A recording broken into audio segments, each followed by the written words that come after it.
Welcome back to Math 103. This is video number 12 on fair distribution. Just for the sake of working with one specific solution, let's suppose that it's Ed who receives his third fair share and Hannah receives her fourth after they do that coin flip. In particular, the leftover bin contains specifically those two apples and nothing else. The distribution of leftover items is the final step. It is quite common when the method of markers is applied that there are some leftover items, that is to say, items which do not fall within any of the fair shares which have been given out thus far.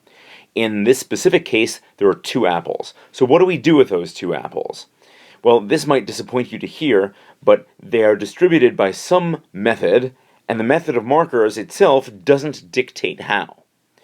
Well, that's disappointing. We were hoping that this would just give us a precise method for just saying who gets which apple. Now, the players could draw lots for the remaining items, or they could apply the method of sealed bids. That seems like more trouble than it's worth. They could distribute them in some other way, perhaps randomly. The only thing that's important for the method of markers is that at the end of the allocation stage, each player has received a fair share, and therefore no one has reason to be outraged for not receiving any more than this. So how do we state our final results at the end of the method of markers? A good way to do it is in this kind of a table.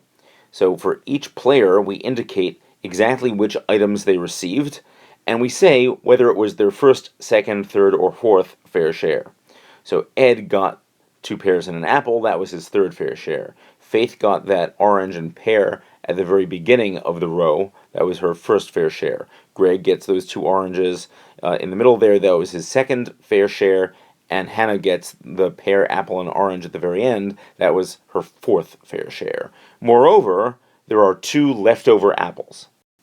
Those 2 apples should go to someone. One apple should go to someone, and another apple should go to someone. But the method itself does not specify how that's done. Just for the sake of completeness, let's see how it would have worked the other way if Hannah had won the coin toss and received her third fair share, while Ed received his fourth. Well, then there would have been 3 items in the leftover bin, and the shares would have looked a little bit different. That would have given Ed pear, apple, orange, his fourth fair share. That would have given Faith, again, same as before, orange, pear, her first fair share. Greg, orange, orange, his second fair share, and Hannah, pear, apple, her third fair share. That would also change the leftover bin. It would give us 2 leftover apples and 1 leftover pear.